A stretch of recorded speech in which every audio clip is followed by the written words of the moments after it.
All right, Rock Addicts, this is DJ REM from Rock Addict Radio, and I have the band Fatal Instinct on the line. What's going on, guys? How's it going? Hey, what's up, dude?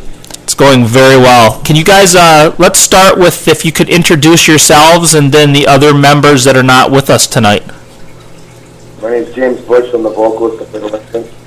And I'm Steve-O, the guitar player. So, how long has Fatal Instinct been around? This project together March 2 years ago. Very cool. What brought you guys together and made you guys want to start the band? Well, actually, it's a long story. The last project I was involved in, my guitar player got hired on by federal corrections and couldn't tour and couldn't do any festivals in Europe. And so the band disbanded after our last show, September 10th, 2010. And I decided to do a solo project. And my drummer decided to walk, and everybody wanted to walk. And then about 2 weeks later, my drummer called me, asked me if I was still doing that solo project, and I told him I was, and he was going crazy at home. And we went. We were actually playing with a blind bass player for about 5 months, and we just kept auditioning guitar players, until Steve's wife happened to put an ad on Craigslist, and none of us are Craigslist fans up here in Canada, because all you get is a bunch of wall talkers. But Steve came down for an audition, and we banged off 9 tunes the first night, and it was love at first sight, so to speak, and we've been together ever since. Very cool. Now, I have to ask you, what is a wall talker? Somebody that hides behind a wall with a window in it and kind of like points fingers and talks a lot and says they know this and they know that, but they don't know nothing, you know? Okay. Hello, hot air, dude. Very good. I got it. Well, you guys have your own terms up there in the north, Yeah, we do, unfortunately, especially when it's cold. Exactly. I love it. I haven't heard a good Canadian accent in a long time, and you guys have a good one. I love it. Awesome, thank you. Well, you don't like Nickelback? Come on. Who? Okay, we'll end it there. Very good. Next question, please. Exactly. Okay, before I get into this too far, I want to thank you guys for sending the tracks in and kind of introducing yourselves in the band. Once I heard your tracks, I'm like, you guys kick ass. So thank you for sending tracks. Yeah, I have you guys in the 24/7 stream at the station now, and I've been playing all 3 tracks every show I do, and I have had great response from the listeners and the people in the chat. So, very cool, very cool. No, I want to really thank you because I was just talking to my drummer on the way there, and I said, you know what? I got a deeper appreciation for internet DJs all over the world because, a week will go by, and I feel like we're falling into somewhat of a slump that we're not taking off, and then all of a sudden we just get inundated by radio stations. And if it wasn't for internet radio and DJs like yourself that love metal and love music, we'd still be pounding the bricks, you know what I mean?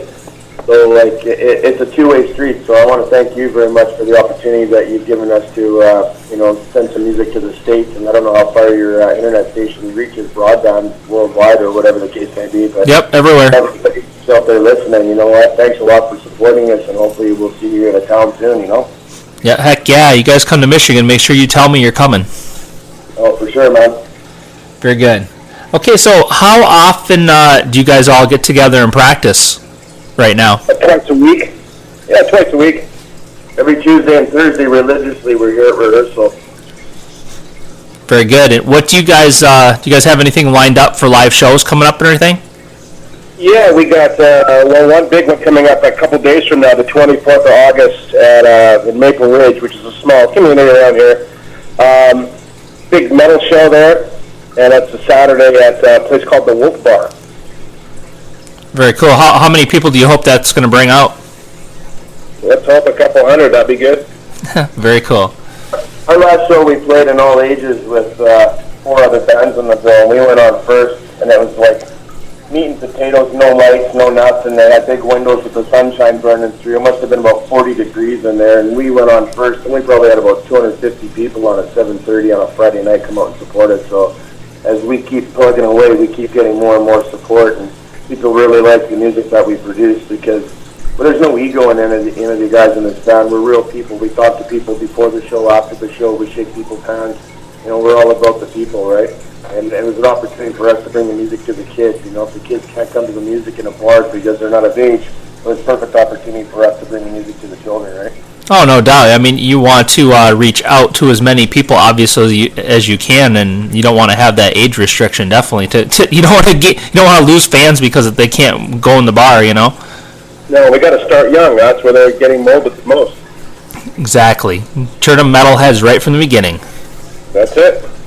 Right in the nursery. Yeah, maybe some of them, that was their first introduction to metal, and they loved it. They came up and got pictures afterwards and stuff, and they were all teased, so it kind of reminded me as a kid meeting Gene Simmons for the first time when I was little, so it was pretty cool. Oh, yeah, that would have been pretty cool. No doubt. Very good. So, here's a question for each of you. What kind of influences have you had and continue to have in your life that got you into music and made you want to keep doing something like this? Me?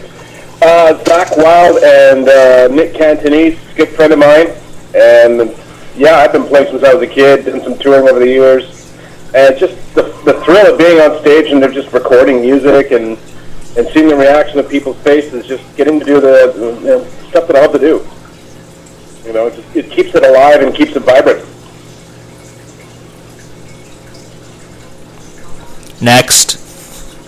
Okay. Well, you know what? I've got so many influences, and ever since I was little, I guess I was about in grade 4 when I dressed up as Kiss and played in front of my elementary school, beating on a drum kit as Peter Criss. You know, like I used to see all these music teachers, and they always used to tell me that metal's just a stage in your life. You'll outgrow it. And basically, I was like, F you, man. I'm going to be a metalhead till I die. So, you know what? Like, if it wasn't for music and have an opportunity to write about what goes on in my life, because all our songs are personal. We don't make stuff up. It's all about our life experiences. It's all about diversity that we face and the children that we have and friends and stuff, all the hard times and good times. And we try to write about all those experiences so people can relate right across the spectrum. So it's not just a bunch of mumbo jumbo. And like if you look on our Facebook page when it says who are your major influences, we say we influence one another because we push one another, we support one another. We're brothers in this band. So aside from all the music and the bands that we've grown up to, honestly, I don't listen to a whole lot of music on the radio today and listen to a lot of the metal out there because it's gotten really stagnant in North America. So I try to write from the heart and not have to get, inspired from what someone else is doing. You know what I mean? I do, and that was one of the things that I loved when I listened to your music. I'm like, okay, first of all, these guys don't sound like all the other cookie-cutter bands out there, and just, the guitar, the vocals, everything just flows so nice. I was just, instantly hooked. Right on. Cool, man. Okay, so you sent me 3 tracks. You sent me Firing Squad, Sentinel, and Skin Lab. And what else is coming? Are these going to end up on an EP, or is there a full album coming? What's the plan? Well, we were just in the process. We were going to shoot a video for Firing Squad because the song's about my daughter being bullied in school, and the producer I was talking to said the video pretty much could go viral so we could get more exposure out there in the world. Because a lot of people are telling us that the most exposure today is via YouTube, a video, not so much the music on the radio. So we were kind of heading that direction, but then I phoned my producer today that helped us with the album, and we recorded 4 drum tracks at the Armory Studio up here in Canada. It's like one of the best recording studios in all of North America for the drums. And we only did 3 songs out once we got outside the Armory, but we still had the drum tracks. And I told them how much it was going to cost for 1,000 CDs, physical quality, hard copy, because a lot of Century Media and a lot of these big labels that support metal, they don't take submissions over the internet. They only want hard copy and they're sent to them via mail. So he suggested to me today, he says, why don't you guys come back in the studio and pound out Juggernaut, then you'll have 4 songs. And we just recently wrote a new song called Pitchfork, which is one of our favorites. And as we try to write each song as good, if not as better as the last one, continue the ball, the momentum going. We don't just haphazardly throw a bunch of music together and then just settle for it. We put it under a magnascope and we really dissect it, and then when we get to the studio, our producer calls it trimming the fat. So, we're pretty excited. I phoned the guys today and I said, how long is it going to take for us to do the tracks on Jugger? And we're looking at about 4 or 5 days of going in and doing the vocals, the basic guitar, and editing the drums. So at least we'll have 4, possibly 5 songs, depending on our budget, to put out on the EP rather than 3. And that's it. And we're going to remix the first 3 songs that you're listening to now. We're going to put backing vocals on the Sentinel and bring Scotty snare out a little bit more forefront and bring the bass drum a little bit out forefront. And just take some of the critical, I would just say, people, that are brought to our attention in the music industry, say, well, what about this, what about that? We don't really take any of that to heed, but once you hear the message over and over and over, even though people are excited as we are and we love the mix and everything, we always try to achieve better, so we can make it just that much louder than life, then we're willing to do that, Yeah, very cool. Okay, so you kind of you touched on Firing Squad being about bowling. What's and this is just for people that are going to listen to the interview, so they kind of know what they're getting into when they come to listen to you guys. What's Sentinel about? It's about my best friend sitting in a hotel room, and he was wired to cocaine, and he'd lost the custody to both his boys, and he had pictures of his boys sitting on a hotel room table, and he was staring at his boys, and he called me, and he kept telling me, crying over the phone, that it's not the same, and eventually, in the long run, I got a phone call one night, and they found him overdosed, dead in his bathtub at his home. So that song was for him, and about his boys growing up without a father, and I'm sure there's a lot of boys and kids out there that can relate to substance abuse and losing someone close to them, be it their father or somebody else, Wow, that's really deep and intense, dude. But cool that you honored him in that way. That's awesome. Yeah, he was my best friend. He was like, he said to me one day, he said, we might be friends, but you're the brother that I never had, and I always held that to heart, right?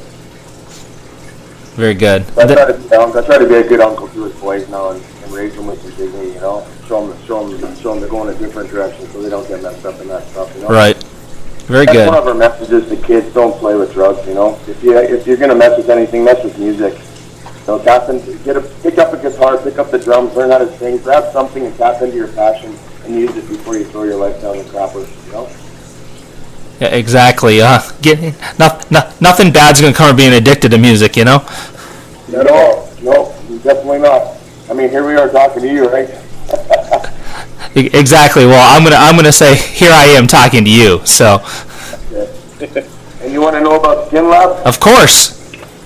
Yeah, you guys in America have a site called Plenty of Fish? Online dating. You guys have Craigslist. Oh yeah, right. Okay. Yeah, exactly. Okay, so I had a buddy of mine on Plenty of Fish for about a month, chit-chatting back and forth with the profile of this beautiful blonde girl, and they finally came to the time where he was going to actually meet her at a local venue for a drink and some food, and a woman about 400 pounds came up and proceeded to tap him on the shoulder and introduce herself as the girl online, and he almost felt like punching her in the face, and he said to her exact words were, "Why didn't you tell me this wasn't you?" and posting a fake picture, and her exact words were, "Because if I did post my real me, nobody would have talked to me." So Skin Lab is about people getting validated by complete strangers on the internet looking for things that they're never going to achieve in their life. Okay, very cool. So you mentioned the studio you recorded the drums at. I mean, where did you record the rest of the music at?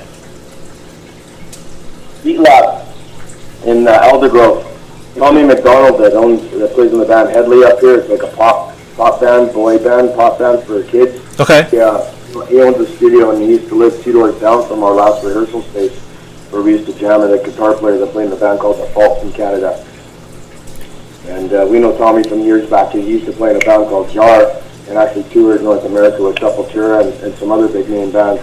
So they were excited to do a metal band, and they hadn't done one in their studio yet. So he has an engineer by the name of Dean Marr that he has a close relationship with, and Dean worked with Slayer up here on God Hates His Hour album, worked on Mudvayne, Mudvayne's biggest selling album as assistant engineer. It's Spineshank's 3 albums, Puyal, Trigger, EC. He's got a long list of people to his name, so we chose him because up here it's really hard to find someone that works specifically with metal bands. Right. So we built a really good relationship with Dean, and he really busted Steve over the coals there doing the guitar. It was quite the process, believe me. It wasn't like simply go in and record the tunes and then put them down and then spit them out. It was quite intensive. Not what we expected, but that work. He made you work for it, right? Oh yeah. Yeah, that's good. That's good. I mean, it sounds awesome. I can't wait to hear the remix version. I can't wait to hear the new stuff now. Now that I'm addicted to these 3 songs, I can't wait for the new stuff. Scotty just entered the room. Scott Aquino, he's our drummer. If you want to say hello. Hey, Scotty, what's up, man? Hey, not too much. How you doing? Very well, very well. Glad to have you guys on the air. Thank you. Thank you. Okay, so I'm sure you get asked this a lot, but I got to know, how did you guys come up with the name of the band? Oh, well, originally I wanted to call the project Stillborn, but you go on YouTube and you punch up a name, and just about every name in the world is taken. Yeah, right. I was sitting one day with some friends in a meeting we're having, and you know, like when you're stuck, it's one of those God shot kind of things, like all of a sudden it's like you're searching and you're in a gray area for a while, and all of a sudden you hear a name and you don't hear anything else but just a certain word, and it kind of like someone punched you in the gut, and it's like that was it, you know? So I heard the word Fatal Instinct in a meeting, and that was it. I'm like, okay, that's the name. I punched it up on YouTube. No bands had Fatal Instinct, and I was like, okay, man, that's that. You know, that fits perfectly for the type of music that I want to write. It fits perfectly for the songs of what they're about, and it's about living by your fatal instincts, you know. Very cool. I always love it when bands have good stories to their names, and that's a good one. So, where is a good place for people to find out more about Fatal Instinct? What social networking and websites and stuff do you guys use? Facebook and YouTube. Definitely Facebook. That seems to be the growing trend anyway nowadays. We're on a lot of sites, lots of linked sites, but definitely start with Facebook, and you can go to Reverb Nation from there. And there's always comments and photos and latest happenings that's happening with the band posted on the Facebook page. It's active every day. And you guys are good about responding to fans and stuff? Right away. Very good. No, I know I didn't have any problem getting a response from you myself, so I'll attest to it. These guys respond quick. Yeah. Well, as soon as we see the post, bing, we're on it, we start calling and making the phone calls and making things happen, because the worst thing you want is a fan who's eager to hear some new music or to inquire about a band he really likes, and you never hear back from them. We can all attest from that because we've all been in those shoes. Exactly. So, very cool. So what, I know if I was a fan and I emailed someone on a Facebook site and they didn't get back to me, it would kind of like make me almost depressed in a way. So it's kind of like honoring them back in a way, responding as quickly as possible. Like one guy there asked when the album was for sale, and unfortunately the hard copy wasn't going to be available until the 3rd week of September, so I asked him for his email and I sent him the 3 tracks for free because he'd been waiting. That's awesome. That's very cool. I mean, you got to take care of the fans. I mean, and for me, I got to take care of the bands because you guys are what keep me going. So, when a band sends me music and the music is good, that's my next thing is like, what, I got to talk to these guys and help them out because they, they sent me music and are helping me out. So it's all, just like you said in the beginning, it's all a big circle. Yeah, that's grease the wheel. Exactly. Okay, so what's the goal that the band have? I mean, where does the band hope to be in a couple years? Well, we're trying to shop this material as soon as we everything's finalized and start touring. That's definitely number one. And start touring and start hitting the pavement and getting all these countries and cities around the States and Europe to jump on board as an opening act with, a couple bands, Testament, whomever, and just start hitting the pavement. Just get out there. Very good. You should and I'll do it as well. Post. I don't know if you've ever heard of the band Generation Kill. Nope, I haven't. But they're a newer band. They actually just signed a deal with Napalm, and not to go into a long story. No, sorry, not Napalm, but the other big one, the other big metal. Nuclear Blast. Nuclear Blast, yeah. Anyways, their singer is Rob Dukes from Exodus, so you should kind of post some stuff on their Facebook page just to kind of get some attention, if you know what I mean. Yeah. For sure. So, anyways, a question for you guys, and this for everybody. And you said Scotty was in there now too, right? Yeah, I can barely hear you, but I know you're there. Yeah, I'm here, buddy. Okay, cool. So this next question for each of you is because I'm always curious to know what other people are listening to. So if I grabbed your iPod or MP3 player, however you listen to music, what bands would I find you listening to right now? I'd be listening to Soilwork. Scott, that band is just awesome. What else would I be hearing? I like Lamb of God. I'll be having Lamb of God in the CD player, and Pantera. I like Pantera. You better. Oh yeah, of course. I'm a big fan of double bass, and I really like listening to the guys who's rocking it. I like Slipknot a lot as well. Go ahead. For me. Okay, this is James speaking. At any given moment, if you walked in my house, you'd hear Nevermore crank at 10.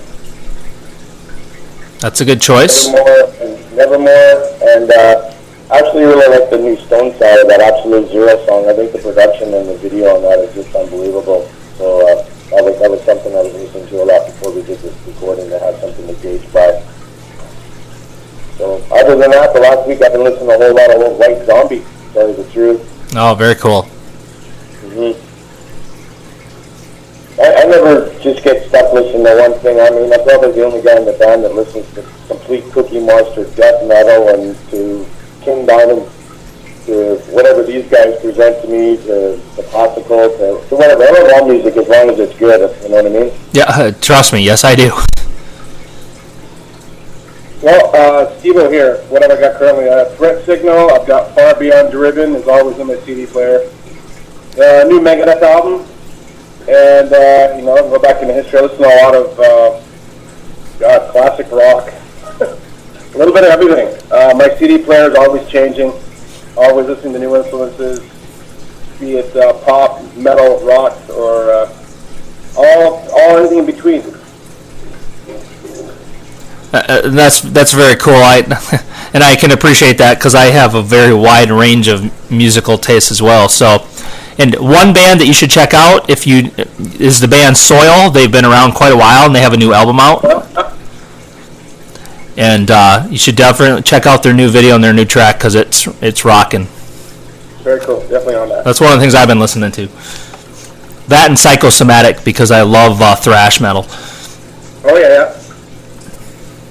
So, what do you guys do to relax when you're not practicing and recording and all this stuff? Do you guys have any crazy hobbies or anything you like to do to unwind? Scotty? Yeah, I like to go out and ride my Harley. That's awesome. Relax and breathe. Jimmy? I don't have any hobbies other than this band. All I do is work. You know what, honestly, if it's a nice day, I'll take my son to the water slides or take him and the dog down to the beach. You know, I live right next to a forest up here in Canada, so there's some pretty nice trails to go for a long walk or go for a good mountain bike ride. You know, and just do something relaxing just to kind of like get away from the everyday pounding the pavement to achieve certain success, you know. But I was thinking about it, that's the way we are. We're total perseverance, you know. We just set goal after goal after goal, and short term or long term, we just keep on knocking down doors and don't take no for an answer, right? And that's pretty much my hobby. If I'm not here at the rehearsal work, I'm on the computer networking like I found you, you know? Just sending out link after link, hopefully the right person at the right time will hear us and put us on the map, you know? Very cool. And I just have to say one thing. You live next to a forest in Canada. I would have never guessed. Isn't it like all trees up there? It's like a concrete jungle up here now, dude. There's not many trees left, believe me. That's unfortunate. Yeah, changing. Yeah, the parking lot for houses now, but you got to go up north where there are some trees, up in the mountains. Yep. All right, did we get everybody with that question now? Oh, yeah, me, classic cars. I work on classic cars. That's cool. What do you have one or some? I've got a 1965 Pontiac Parisian, and I've got a 1931 Rat Rod. Oh wow, that's cool. With a V8 straight shovel head in it.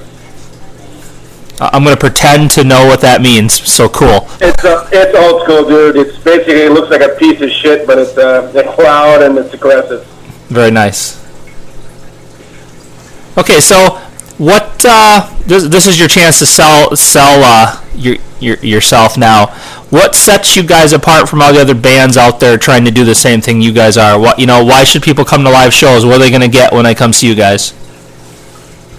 Full-on entertainment. There's not one boring guy in this project. We're not like a bunch of guys that show up in blue jeans and a flannel shirt on a Friday or Saturday night playing their set. We take pride in what we do. We have custom leather vests with our patches on the back with our names on the front, and we put on a show. That's one thing me and Scotty discussed when we put this project together, that we want 4 guys that, not when you go see a show and you go, oh, the guitar player was wicked, but the rest of the band sucked, or the drummer was wicked and the rest of the band sucked.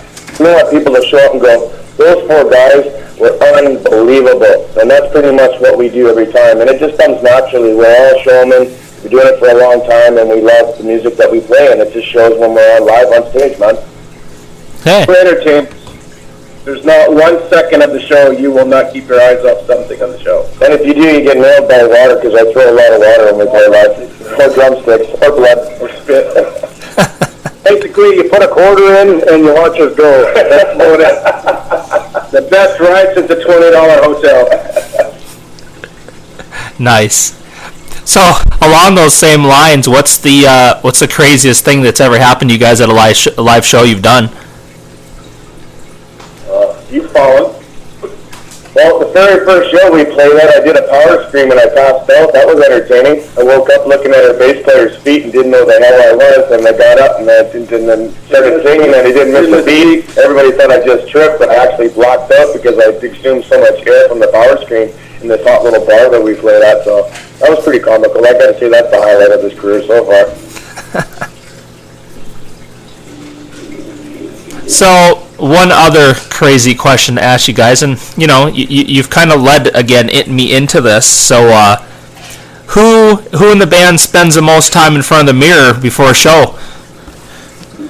That'd be Jamie, because he puts on makeup. Yeah, by far he spends the most time in front of Scotty always asks me, why do you put makeup on? I say, because I'm so goddamn ugly, I gotta put makeup on, dude.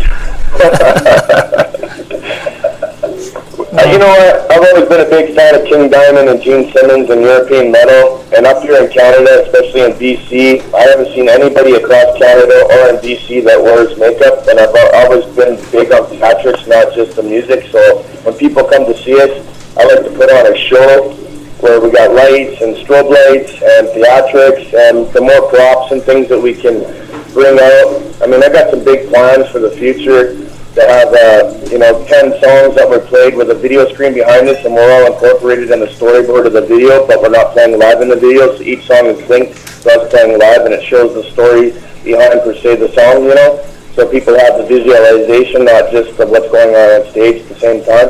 Right? Yeah, that sounds real cool. Good luck making that happen. Yeah, the studies like, don't tell everybody what we're going to do, but you know what, I'm sure somebody else has done it out there, but I just haven't seen it done yet, so if somebody's out there and they steal my idea, I'm going to get you. You don't want to mess with the Canadians, trust me. That's right, man, crazy Canucks, yay! Oh, I love it. Okay, so anything else you would like to tell everybody that'll hear this interview? Anything that I have not asked you want to make sure people know about Fatal Instinct? I think our main goal is to turn this band into a brand. We have a clothing line, and all our merchandise glows in the dark. We sell booty shorts, women's track suits, men's hoodies, T-shirts. We'll basically print our name on anything that sells, but when people come see our shows, they love our music, and regardless if they heard us or not, they always walk away with a T-shirt or a long sleeve or a hoodie because of the clothing. The clothing matches the music. We don't chin out on anything that we do. So if you're out in the listen up there and you want some cool merch, hit us up on our Facebook site, and you can put money in the PayPal account, and I'll ship you off whatever you want right away. We're going to be getting some pictures of some of our merch kills here up on our line pretty soon. And we definitely want to turn this band into a brand. We just don't want to be stuck just about music. We want to be able to step out in every umbrella, and really develop this name, right? So it's a common name. You come home from school and you hear the word Fatal Instinct, you automatically think of them crazy guys up here in Canada, Very good. And make sure when you get those pictures and stuff and that information, make sure you post that all over my pages too, okay? We'll do that, yeah, don't worry. Well, have you checked out the Fatal Instinct Fatal Girl site yet? I have not. Okay, well, when you get a chance and this interview is over, punch up some of the girls on the Fatal Instinct Fatal Girls, the girls that send in pictures of themselves, and they're scantily clad. And, yeah, you know, it's just an opportunity for women that love metal to send in their pictures and support Fatal Instinct. And so far, I don't promote the site, but you know what? It just happens. Just like Good Dope sells itself, they just kind of get drawn to it, you know. Exactly. I mean, and it helps you guys sell stuff. I mean, why not? Marketing, man, marketing. Yep, exactly. I don't know if have you ever seen the movie Middlemen, Spencer? I have not. Okay, well, it's about the guys that invented internet porn. Okay. I highly suggest you watch it and then give us a call back, because it'll be one of the funniest movies you've ever seen. So that's where I got the idea about Fatal Instinct Fatal Girl site, because sex sells, and we're not really selling sex or internet porn. We're just trying to use women in a way to gain some stature. Sell sex because you got a scantily clad girl at the merch booth. We're not gonna have a hairy ass guy at the merch booth. Dude, give me a booty shirt, please. Fuck no. She's blonde. She got big boobs. Dude, give me a t-shirt. You gotta do it works. That's for sure. Uncle Fester won't sell shit. But Claudia would. Oh, nice. Okay, one last thing to ask you before I let you go. I would love a couple radio tags from yous. Sure. So, however you guys want to do it, you know, if you guys want to just pick one of you to do them or do them together, however you guys like to do it. But just the first one will just be that you know, this is Fatal Instinct, and you're listening to RockAddictRadio.com. RockAddictRadio.com. Yep. Okay, so we'll do it on three, and we'll gang vocal it for you, okay? Sounds good. 1, 2, 3. This is Fatal Instinct, and you're listening to RockAddictRadio.com. Rock out. Heck yeah, that was awesome. And then the second one, the exact same thing, but just throw in there that you're listening to DJ REM at Rock Addict Radio. Okay, that's a mouthful. Hey, this is James from Fatal Instinct. You're listening to DJ REM on RockAddictRadio.com. Okay, perfect, man. I appreciate that. So, thanks again, guys, for taking time to call me and do the interview. I totally appreciate it. I will get this. I'll get this edited up, and I'll get it uploaded, and I'll get a poster made, and I'll get it up on YouTube, and I will send you the link, and then we can.